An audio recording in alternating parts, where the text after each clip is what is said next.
Okay, we live.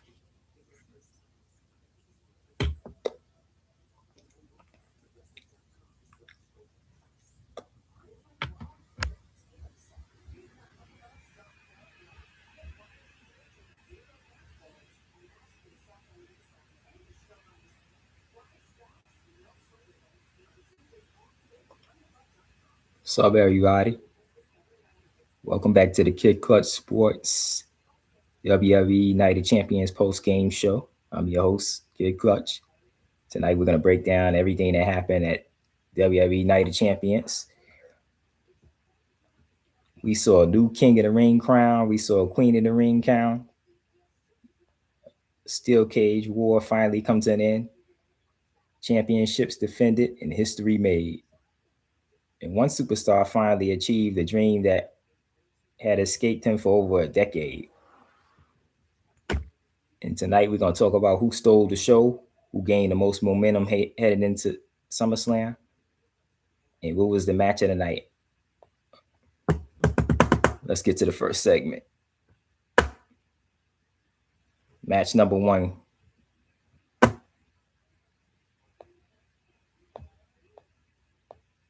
Queen of the Ring.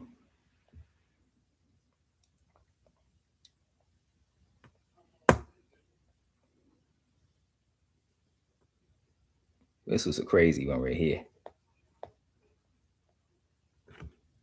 This match started with Danhausen and Liv Morgan getting into it.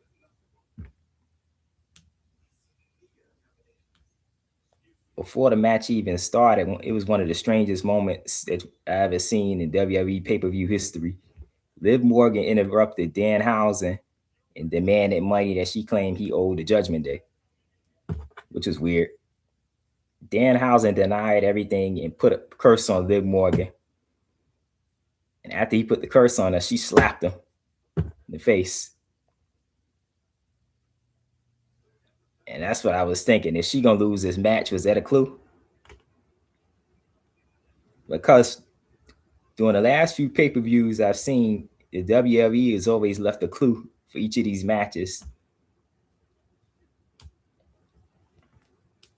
I believe it was the WrestleMania match when Cody Rhodes came out with all that gear.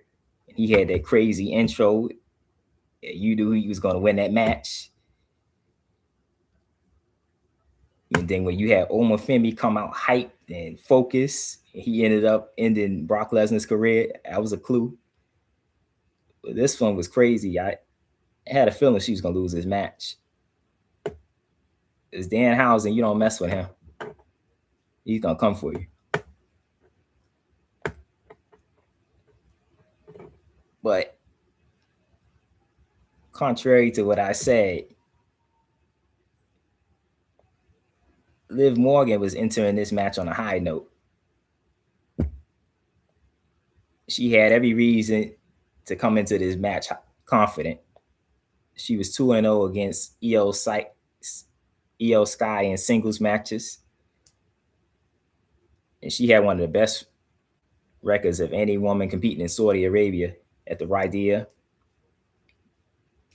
And she continuously reminded everyone that she believed she was the greatest women's world champion of all time, which I disagree. I think that belongs to Charlotte Flair, or I'll say Bianca Belair. You could say Melina. It's a lot of them. You can even say Lita. So I think she's full of herself on that one. I don't think she's the greatest of all time. But she's good. But early in the match, Liv looked like she was unstoppable. She attacked Io Sky aggressively from the opening bell. Then she paid tribute to the late, great Eddie Guerrero by hitting his signature move, the Three Amigos. Not once, not twice, but 3 straight times. And the crowd loved it. Io Sky responded with a huge backbreaker, and that honestly looked like it ended that match. But You understand Liv Morgan. She's not backing down from a challenge. She's not going down. It's going to take a whole army to bring her down in a match. So anybody that thought she was going to go down, that they need to be drug tested. Liv survived that somehow. I don't know how, but she's tough.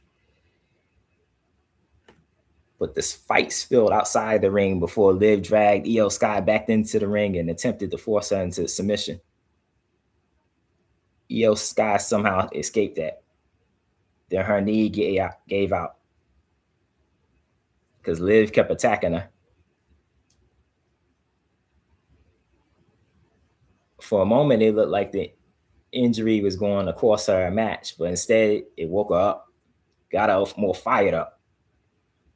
Io Sky started firing back with kicks to Liv's back while she was hanging on the ropes, and then she hit Liv with the Spanish Fly. Then that changed the momentum of this whole match. Moments later, Io Sky climbed to the top of the rope and delivered over the moonsault. 1, 2, 3. Io Sky becomes the king of the ring. Fun fact about this match too is the Queen of the Ring winner receives a championship opportunity at SummerSlam, making this one of the biggest victories of Io Sky's career ever. Io Sky officially heading to SummerSlam with a championship gold in her sights. And the thing with Io Sky is like she's been on a dominant run for the last few months. I think she's gonna be the champ soon. I think the rest of the women in WWE better watch out for her. She's focused, she's skilled, she's tough. And I think Liv Morgan was a formidable opponent for her. But it makes you wonder, did that curse that Danhausen put on her, was that real? Did it work? Key reminder, nobody make Danhausen mad because you never know what kind of tricks he has up his sleeve. Dude is crazy.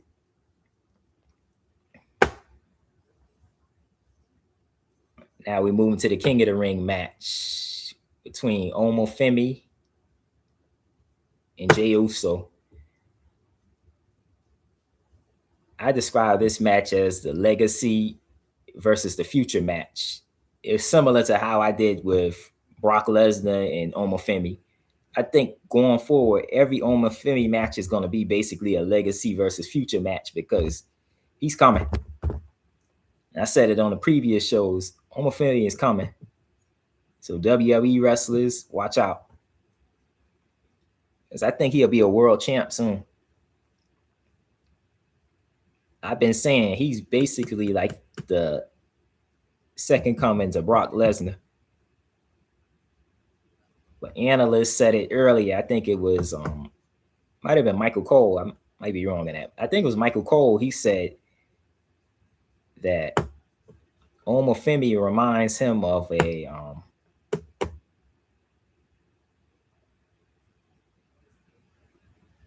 think he said Drew McIntyre. I don't think Drew McIntyre, but I think Brock Lesnar.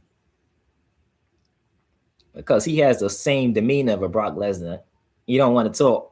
He talk with his fists and his attitude. Nobody wants to be on the other side of Omofemi. Dude is dangerous. And if you're just joining this show, we're talking about the King of the Ring match between Omofemi versus Jey Uso. And we just got finished talking about the Queen of the Ring match with Io Sky and Liv Morgan. Both matches were matches that you wanted to see. Some epic moments in between both matches. If you haven't seen those matches, I think you got to go on YouTube or WWE's pages, wherever you watch your content at, and watch those matches over. They were crazy. And neither one of those matches would disappoint you either. WWE did a good job with this card tonight. But back to this match right here. Jey Uso represented one of the most successful wrestling families in history and carried out the momentum of the Bloodline era. Omar Finney represented the next generation of wrestling, once in a generation type athlete in his first full year on the WWE's main roster. The winner of this match would guarantee the World Championship match at SummerSlam. The stakes couldn't be higher in this match. Jey Uso used his speed, his experience, and his wrestling ring experience IQ too. Wrestling ring IQ. His movement gave Omofemi problems early on in the match, but the size difference between the two made it impossible for Jey Uso to overcome. Every time Jey tried to build momentum, Omofemi shut it down and said, "No, not tonight." Omofemi is a pure specimen that I'd never seen since Brock Lesnar. He's made of pure strength.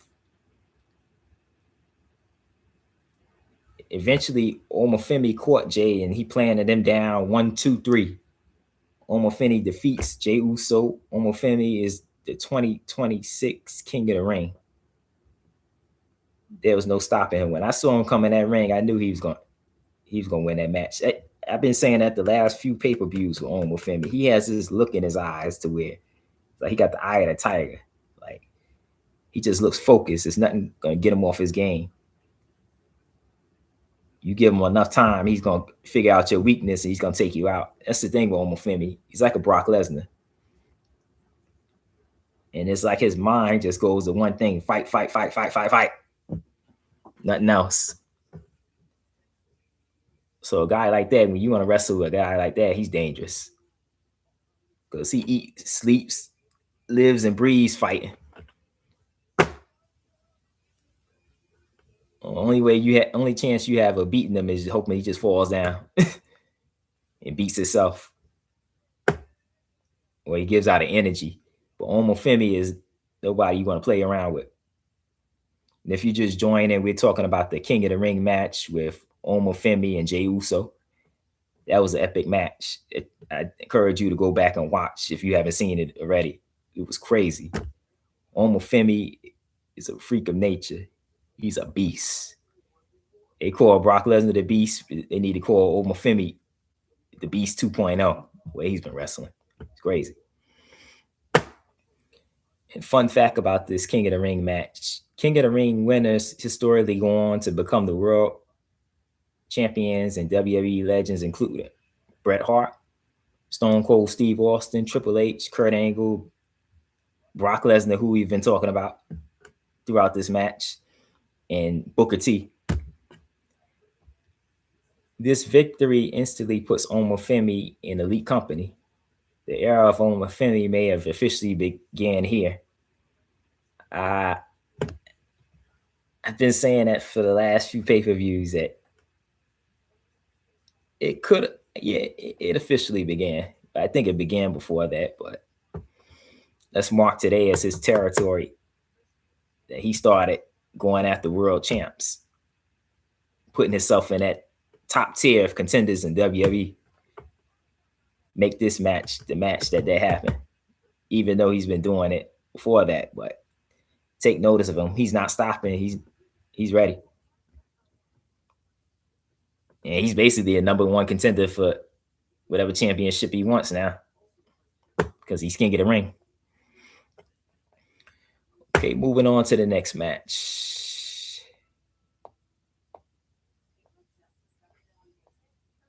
Steel cage match between Seth Rollins and Braun Breaker. This match was crazy right here.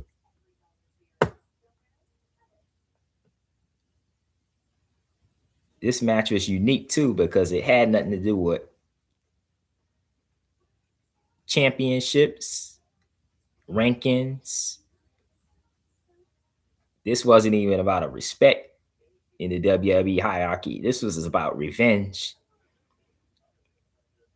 This match was one of the matches that it wasn't for a championship, and it wasn't for a spot to become a championship #1 contender in this match. It was just about these two guys don't like each other. And you could tell from the beginning of this match to the end.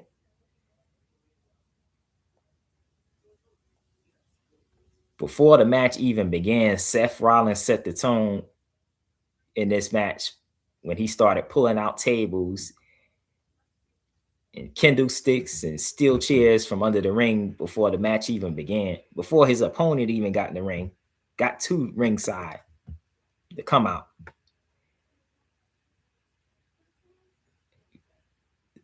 This match looked like it was going to be brutal from the start, which it was.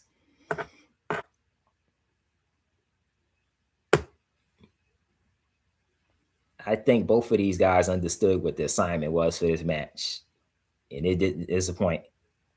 And if you're just joining the show today, we're currently talking about the steel cage match between Seth Rollins and Braun Breaker. I think you need to go back and watch that match. That was a crazy match to wit. It gave Stone Cold Steve Austin versus Booker T, Stone Cold Steve Austin versus Vince McMahon. It had some attitude era elements in it that makes that's what makes wrestling good. That's what makes WWE the best in the world, right there. Those type of matches. But once the cage door closed, they already knew there weren't going to be any weapons that you can get from under the ring. That's why I think Seth Rollins started by stockpiling weapons when he got in the ring so he could prepare to fight Braun Breaker with him. But Braun Breaker, he came in, he did the same exact thing. He was bringing out chairs, kendo sticks, and a trash can. When I saw this happen, I was like, these guys are not prepared for a match. They prepared for war. And war was what it looked like it was going to begin. And I don't think this rivalry is going to end at this pay-per-view. It's going to continue for a while because these two men don't like each other.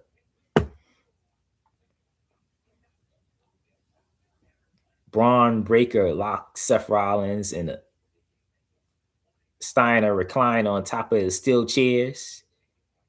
I thought the match was over with that when he did that because that visual was brutal. But as the match continued, Braun became more emotional and reckless. At one point, he yelled, "You crazy old man, you just won't quit." Then he screamed, "You're gonna die." But I think the thing that was affecting Braun Breaker is like emotionally and psychologically, he's used to Paul Heyman being out there to calm him down, to keep him focused. But Paul Heyman wasn't out there, so you started seeing him getting frustrated. He started crashing out. He just started becoming unhinged. And I think that frustration potentially cost him the match. What did it? Because I didn't tell you what happened yet with the match. Here's what's going on. Braun climbed the cage looking to escape. Then Seth climbed after him. Then he came with one of the crazy moments of the entire night. Seth threw Braun off the side of the cage and threw him through the table. After that happened, you started seeing the crowd erupt. Braun somehow survived that. That's when I said Braun Breaker is one tough guy.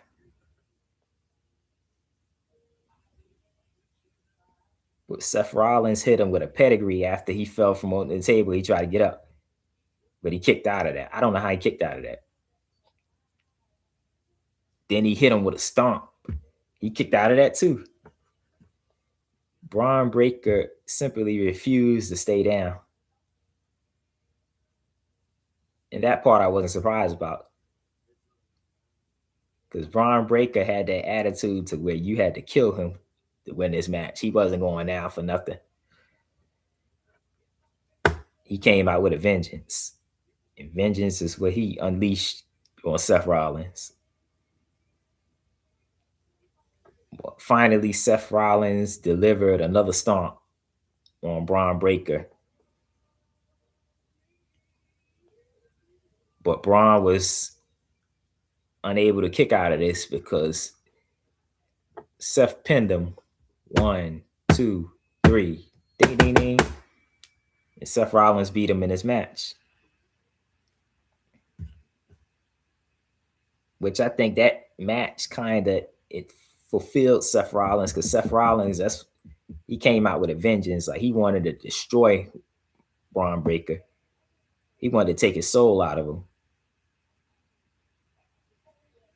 But I want to see where this goes next. Will this put Seth Rollins in the match going up against Roman Reigns, or will this rivalry continue? I think it's going to continue in one way or another. I don't know if it's going to go into a championship contenders match or a championship match, or just WWE is going to write this in the storyline for every pay-per-view and every SmackDown and Raw. Who knows? Stay tuned to see. But a fun fact about the steel cage matches. Steel cage matches were originally created to prevent outside interference and force rivals to settle their differences once and for all. It looks like that happened somewhat. Mission accomplished, but the feud isn't over yet. It prevented interference, but I don't know if it really settled their differences. We'll see. Stay tuned to Raw and SmackDown. But transition into the next segment, the United States Championship match between Trick Williams and Ricky Saints. This match, I knew it was going to be an entertainment spectacle, but not in the way I thought I saw it tonight.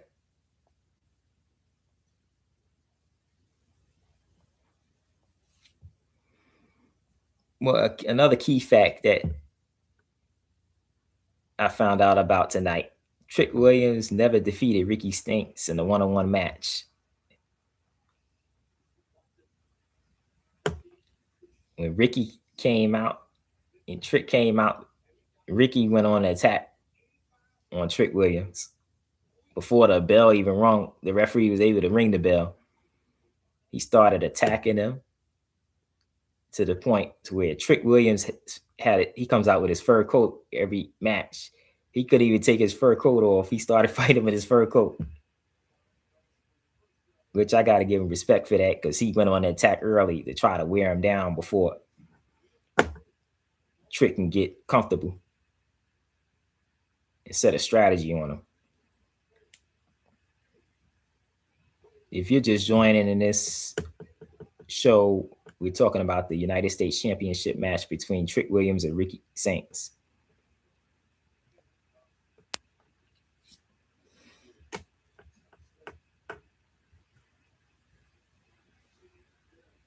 But back to Trick was trying to remove his fur coat. When he started attacking him, he couldn't do it. So I think that was a veteran strategy. It was a smart move by Ricky Saints. He established his dominance early on. Ricky controlled the early parts of the match and constantly kept attacking Trick and trying to keep him off balance. But he reminds you of a Triple H in a way, because he has this cerebral type of mentality, and he's so smart. He's always trying to get an advantage. It's like he's playing chess against his opponents and not just fighting them. He's trying to get an advantage over them. What I saw him do is he set Little Yachty up.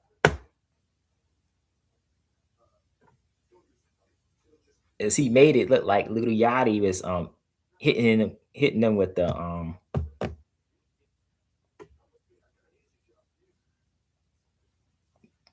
Kindle stick. And then the referee kicked Little Yachty out of the ring from ringside.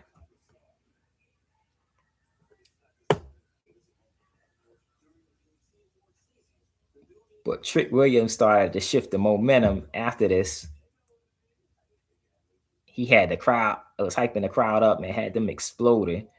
He started saying, "Whoop that trick, whoop that trick, whoop that trick." And the energy completely shifted the whole crowd and the momentum of the match.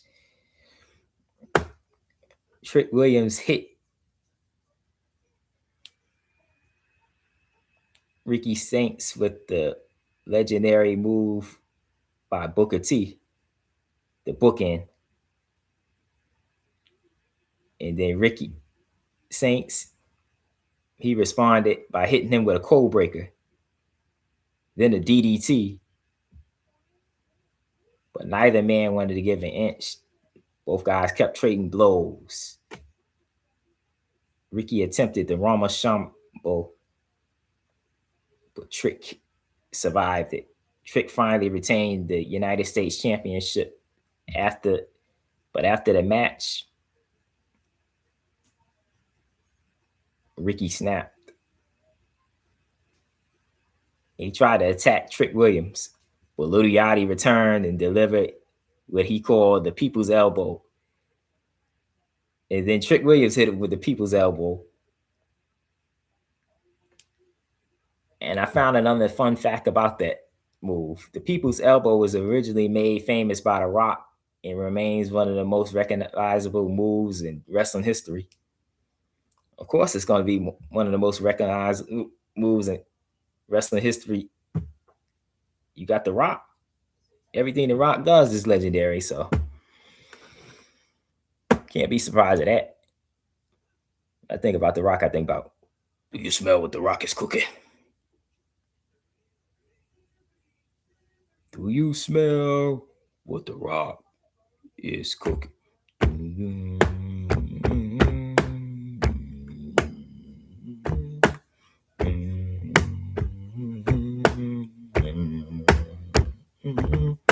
The Rock says,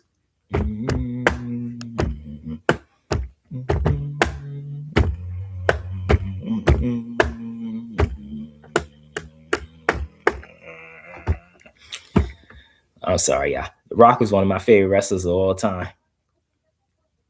He made me love the Attitude Era.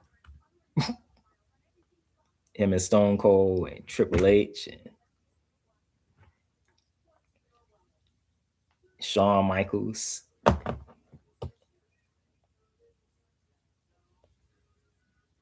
But this segment had the crowd laugh and it may end up becoming one of the most viral clips of the show. So that was crazy. I think Little Yachty is the ultimate hype man. You got to keep Little Yachty with you because I think Little Yachty gives him an extra step. Little Yachty is like a cheat code. Before it used to be Paul Heyman. That was like that. You bring Paul Heyman out there, he gets you riled up, he gets your opponent riled up, and he kind of can shift the balance of the match. I think Little Yachty is like that low key. But Little Yachty don't get in the way like a Paul Heyman. He don't run his mouth like Paul Heyman. I don't know why I always talk about Paul Heyman on every show, but Paul Heyman gets on my nerves. He's a jerk.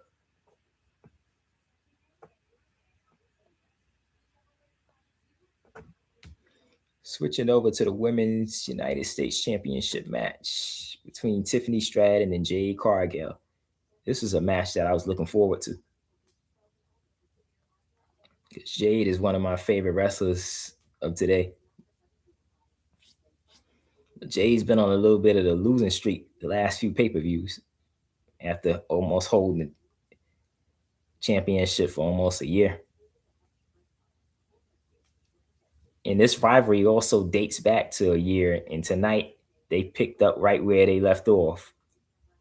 Jade Cargill entered the ring with a clear strategy: use her power, use her strength, and wear down Tiffany Stratton. Early on, it worked out perfectly. Jade Cargill hit a power bomb. She choke slammed Tiffany. She caught Tiffany in midair, which was impressive. Jade Cargill is strong. People don't give enough credit for that. If you see Jade Cargill, she looks like a bodybuilder. Like you see nothing but muscle on her. And she's been like that since she was with AEW. Like she looks like she's like a natural wrestler. Like she's physically built. Goldberg was like that, going back to his days at WCW. That's why Goldberg became so popular. Goldberg wasn't a skilled wrestler, never, but he was always he looked the part. He just looked like a bodybuilder. He looked like a wrestler. He looked like he could hurt you, but wasn't skilled. But back to this match. Tiffany eventually changed the momentum with a drop kick that shifted the pace of this match. Just as Jade appeared ready to finish the match, chaos erupted. Chelsea Green emerged from the ring. She emerged from underneath the ring, which I wasn't expecting. I was like, what is she doing here? I didn't see the point of her doing it, but she came from under the ring and she had I don't know what she had in her hand.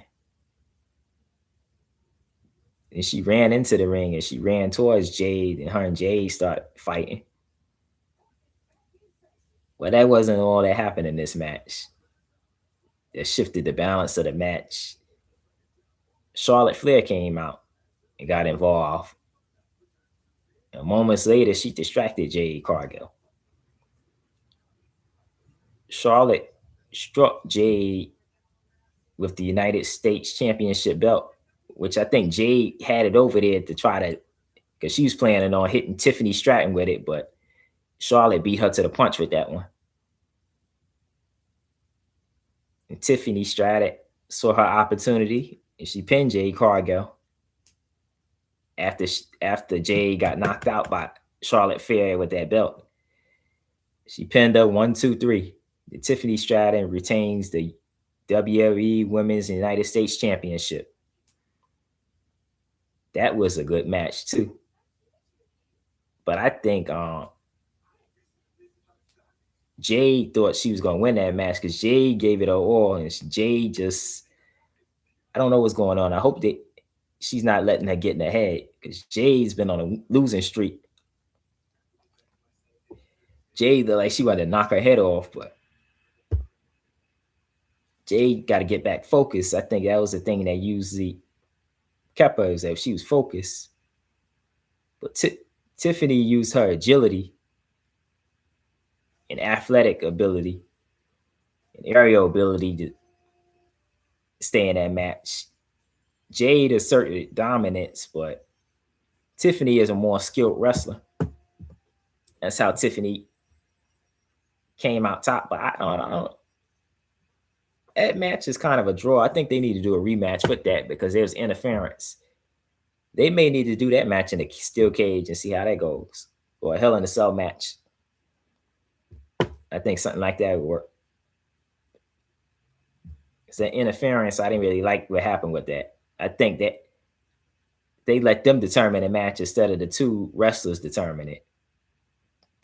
Wrestlers that was fighting each other.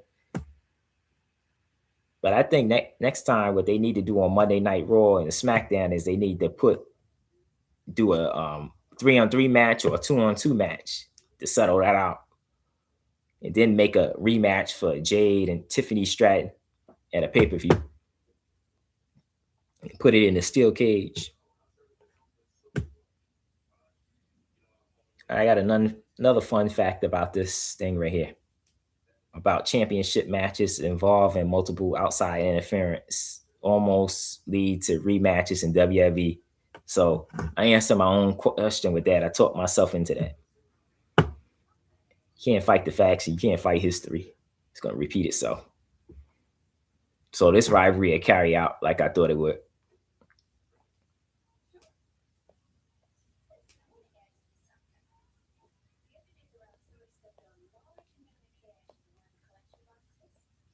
Transition into the main event match of the night. United States champion, the undisputed WWE United States Championship match between Cody Rhodes, Gunther, and Sami Zayn. This was a triple threat match.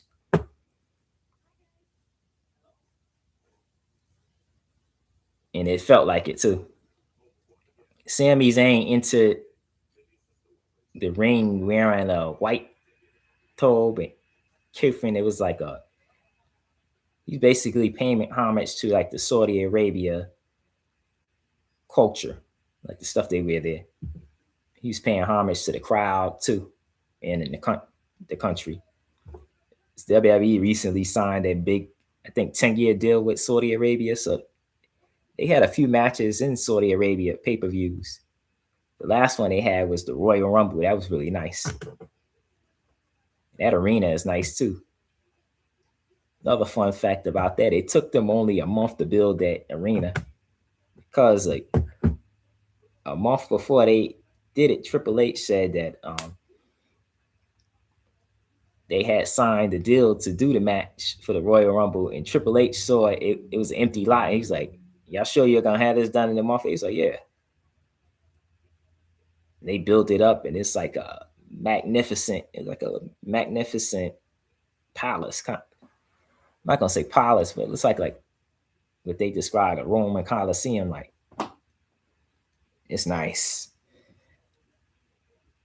So you're gonna be WrestleMania from next year is gonna be in that arena too. I think that's gonna be nice too. And a few more matches. But the fans love Sami Zayn paying homage to their country and their culture. And this was Sami Zayn's 10th attempt at winning a WWE World Championship. The 9 previous times had ended in heartbreak. But we had to see if this was going to end differently. But Gunther had something to say about that, if it was going to end differently. Gunther entered the match furious after general manager Nick Aldis made the match a triple threat match. Cody Rhodes entered the match looking very confident, focused, and calm. But the match itself was pure chaos.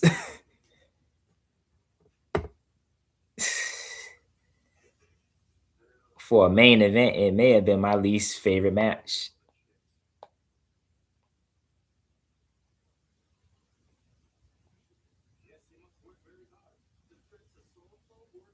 But I think as far as the hype lived up because you can see the 3 personalities basically erupt in the middle of this match, and even coming out of the match, you can see where each wrestler their headspace was at. That's what I think made it pretty good, but it was chaotic. But I think this is going to carry out into a rivalry too. That's what I think kind of it covered the other flaws with the match. It being so hyped, and it was a lot at stake in this match. So I think the emotions in the match, it keeps you interested and hyped up to see what's going to happen next.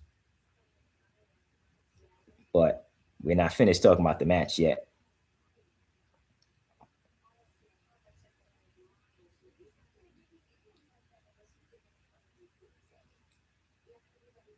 When the match first started, Gunther began to try to eliminate Sami Zayn so he can focus on Cody Rhodes, who is the current champion at the time. Cody attempted to isolate Gunther and turn it into a singles match too. So Sammy fought with desperation. The referees were constantly getting pulled out of the ring. Pinfalls were repeatedly broken up. At one point, honestly, I felt like there was not even a referee in the match. It was just so chaotic. It started getting on my nerves a little bit because it's like, okay, who's gonna take control of this match? I think next time they may have to do a special guest referee, put them in there. I think like Booker T. I think of Triple H. I think somebody that can enforce it. John Cena, somebody like that. Because this match got chaotic. I don't think a regular referee can handle this. This was getting out of control. They was bullying that referee. Gunther nearly put Cody Rhodes to sleep with the sleeper hold, which Sami Zayn, he saved the champ because the champ was about to tap out if Sami Zayn didn't come in there and interfere in that.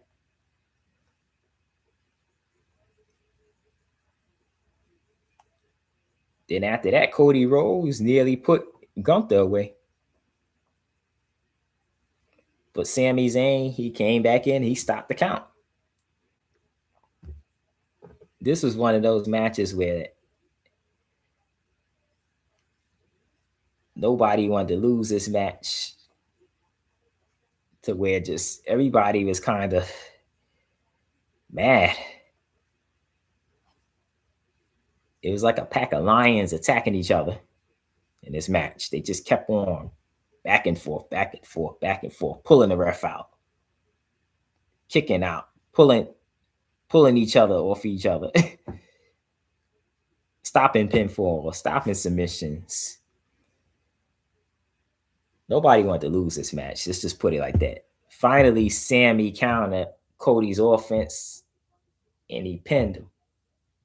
1, 2, 3. Sami Zayn finally broke the losing streak and he won the WWE Undisputed Championship. The thing, I think Sami Zayn was kind of the people's choice because, the people, they like to see an underdog win. A lot of times people get tired of seeing the same people win. I don't, but I know other people often say that. So it was time for the title to change hands and for Sami Zayn to finally get it. Because Sami Zayn has been fighting and clawing to get to the top of the WWE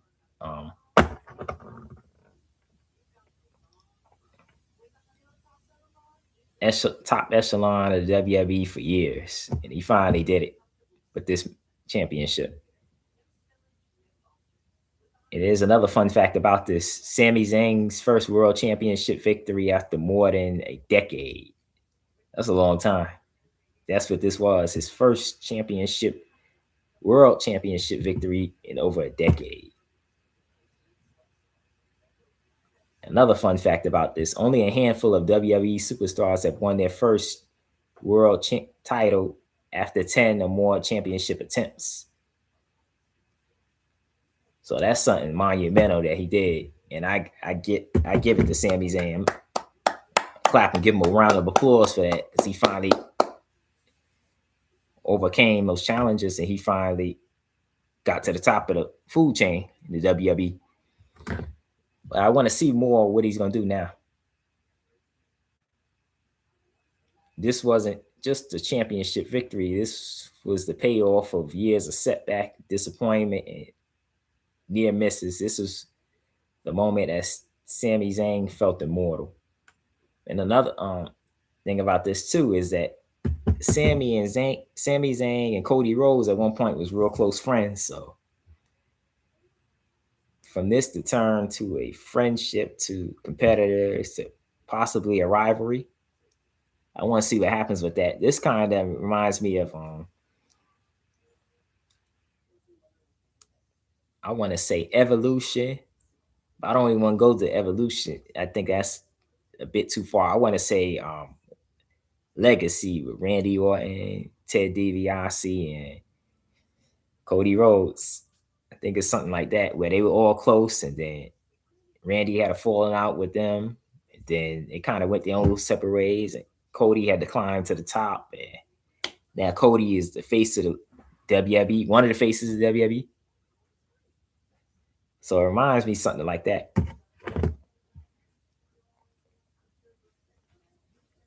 But for our final segment of the night, my top 5 moments of the night.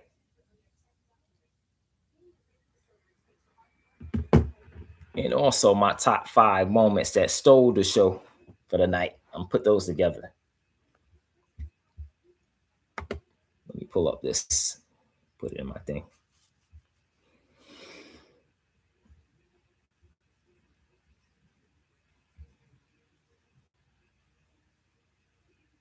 Oh, I hate when my laptop does this. I may have to type it in. It's not loading up. I'm gonna type it in again.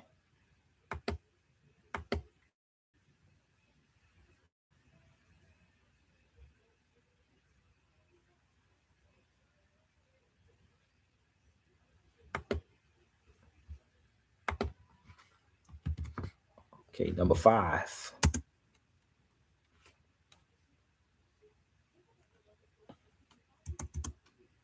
Trick Williams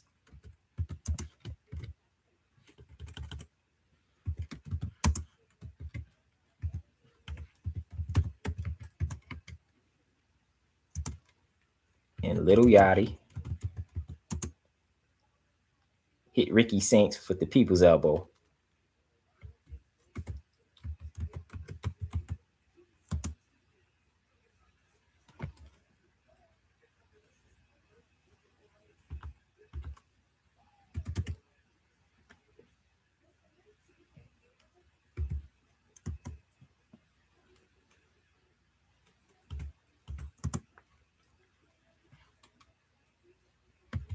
Hit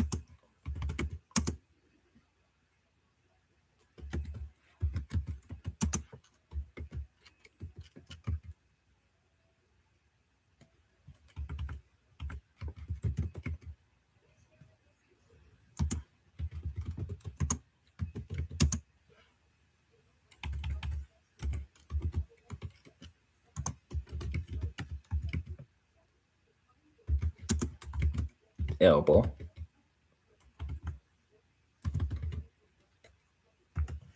It's number 5. Trick Williams and Little Yachty hit Ricky Saints with the people's elbow.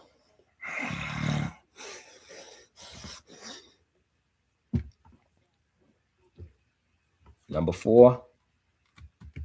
Danhausen cursed Liv Morgan before the Queen of the Ring final, which I think that shifted the momentum of the match before it even started.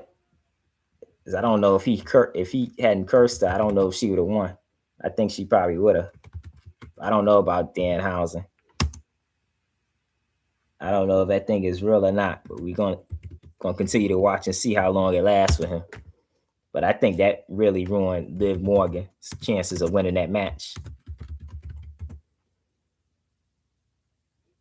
before the Queen of the Ring match started.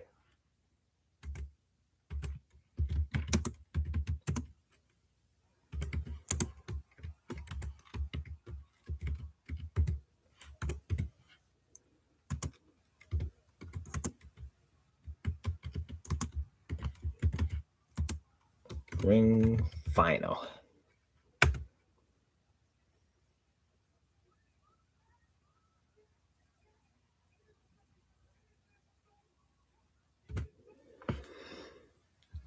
And number 3.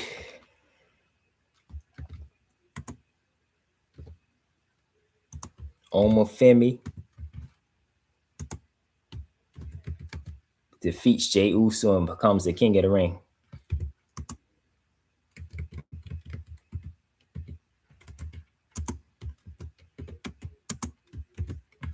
Becomes the king of the ring.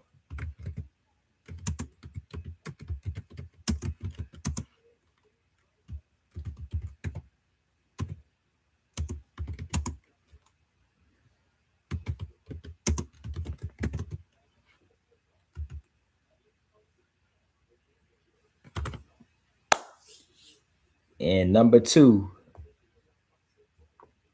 the Saudi. Nah, I don't want to do that one. We change that up a little bit.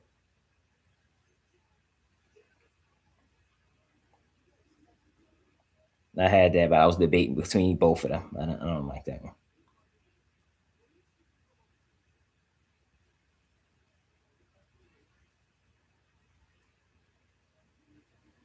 Okay.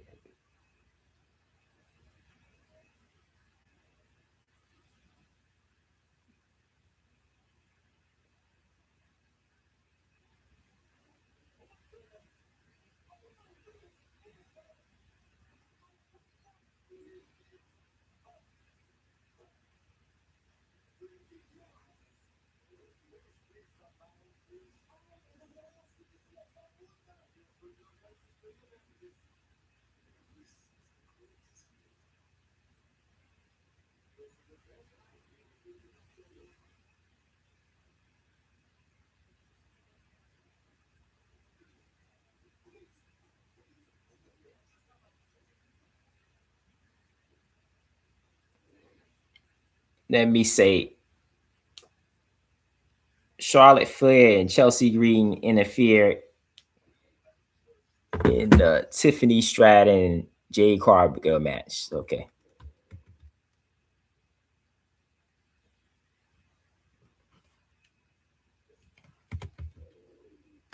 Charlotte Flair.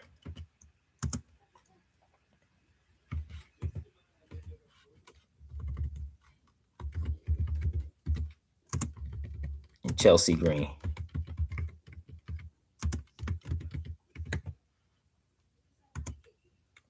Interfere in the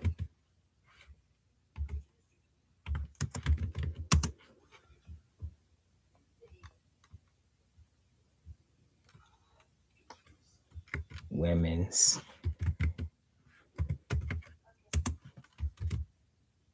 US Championship.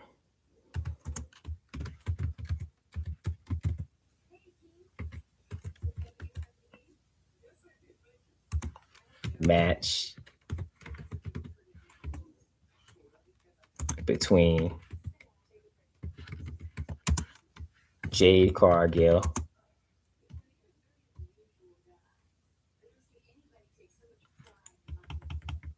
Tiffany Stratton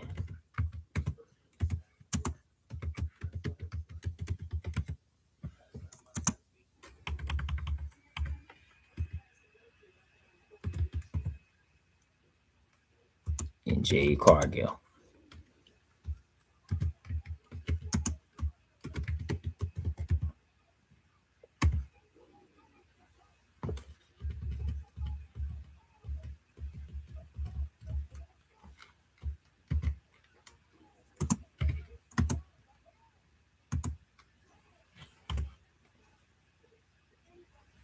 That's number 2. And number 1 should be obvious.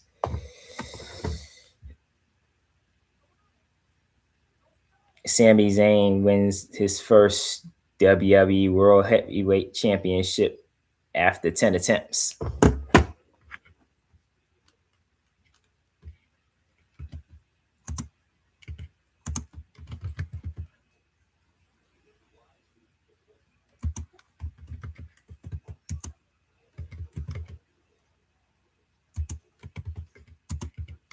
First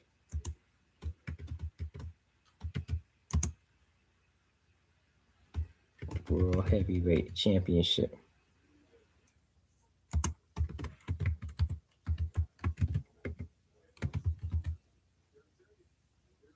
after 10 attempts.